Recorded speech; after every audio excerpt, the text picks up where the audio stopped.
In this video, I'll just solve two questions under units and measurement. So question 1 reads, convert 20,000 kilometers per year to meters per second. And B, we have 205 kg per day to grams per second.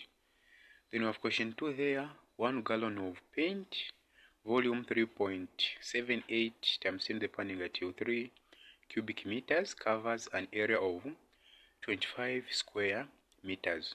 What is the thickness of the paint on the wall?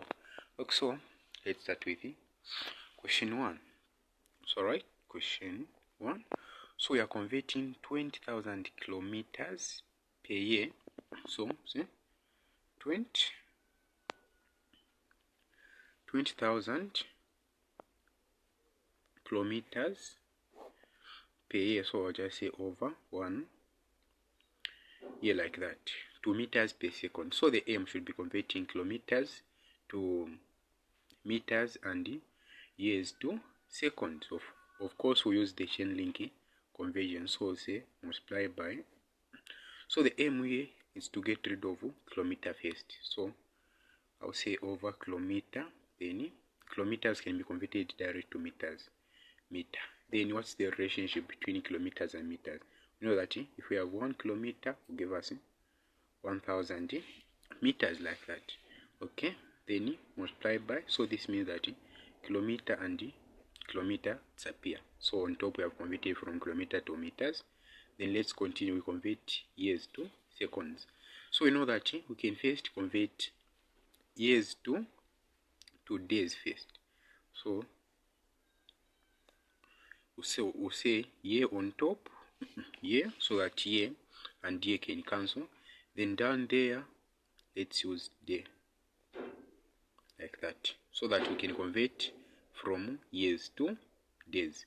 Okay, so we know that if we have 1 year,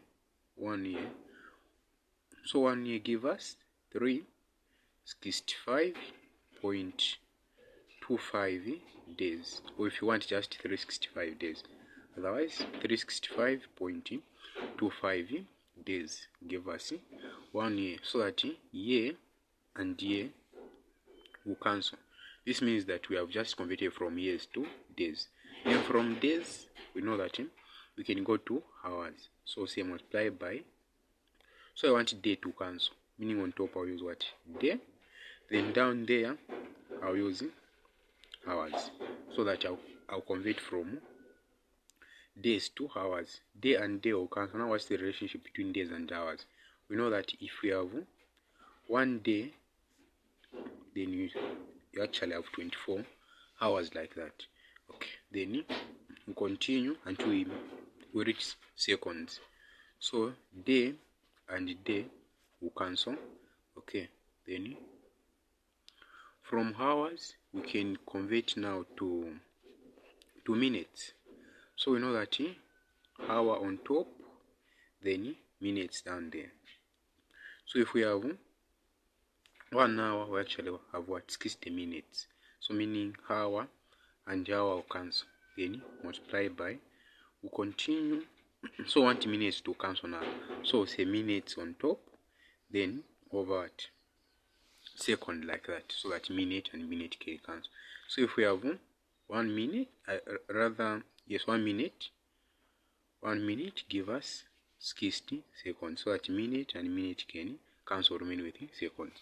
So this is the chain link conversion we're using to convert kilometer per hour, kilometer per year into meter per second. So after that, you just multiply what has remained on top there.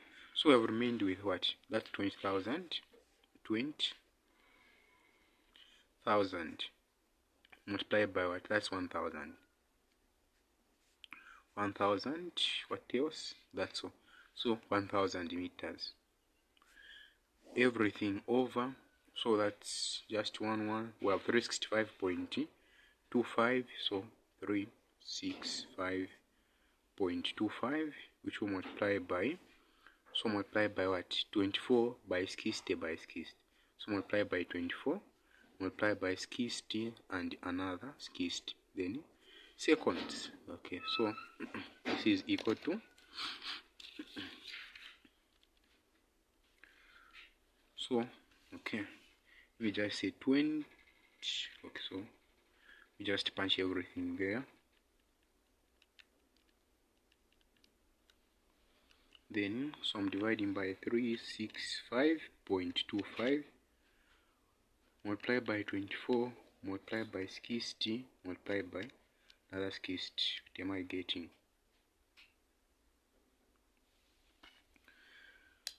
Okay, so when I round off to 3 significant figures, I'm getting 0.634 meters per second. That's it. You have converted. So that's question 1A.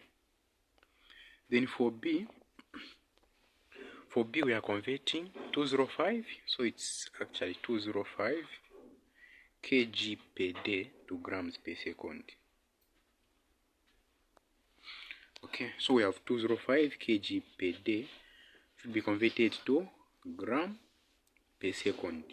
So let's convert first kg to grams. So multiply by, want to get rid of kg, so kg down there, gram on top, so at kg and kg will simplify. Then what's the relationship between grams and kilograms? You know that if we have 1 kilogram, we have 1000 grams. So we have converted kg to grams. Then let's convert days to seconds. Okay, so we know that we should have day on top there, so that day and day can cancel. From days we can move to hours. So hour down there, and we know that if we have 1 day, that's actually 24 hours. So multiply by, meaning that day and day simplifies. Then from hours we can go to minutes. So we should have hour there, minute down, so that hour and hour can cancel. So 1 hour gives us what? 60 minutes. Multiply by, we can have minutes now on top, then seconds down there. Know that if we have 1 minute, that's 60 seconds. So that minute and minute can simplify.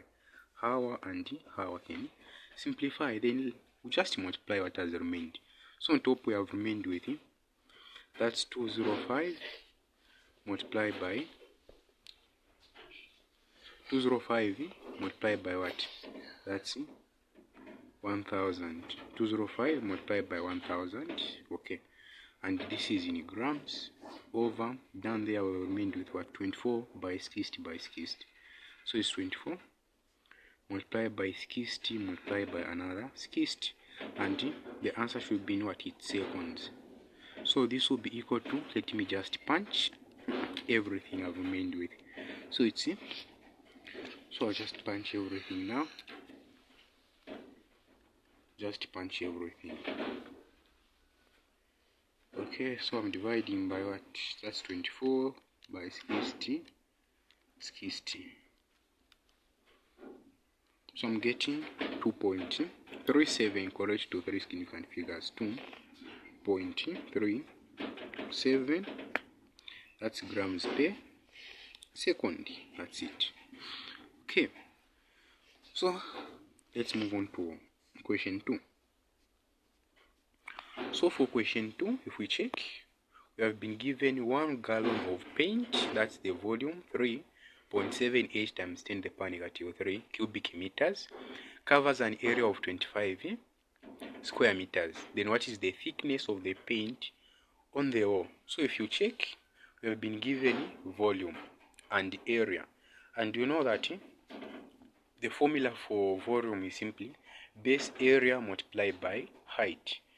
So we know that volume is equal to what? Volume is equals to base area multiplied by height. So in this case, we are talking about paint on the wall. We have to find the thickness of paint. We have the volume and the base area. So that the thickness of paint is actually the height in this case. So for volume, we substitute with what we have. So we have 3.78 times 10 to the power negative 3 equals to the base area we have 25, it's the one which has been given, times what? The height. So that height is the one which is representing the thickness of paint on the wall. So just divide by 25 over 25, so that height will be equals to what? So height, which is actually thickness, so I'll just punch that on the calculator. So I have 3.78 times 10 to the power, so exponential -3, then divide by, that's 25, I'm getting 1.512, so 1.512 times 10 to the power -4 meters. So this is the thickness of paint. So this is the thickness of paint on the wall. Actually dealing with volume, which is simply base area multiplied by height. We have been given volume and the area, so we just simply find the height, and that will be the thickness of paint on the wall. Okay, so that's it for this video. Hope you have understood.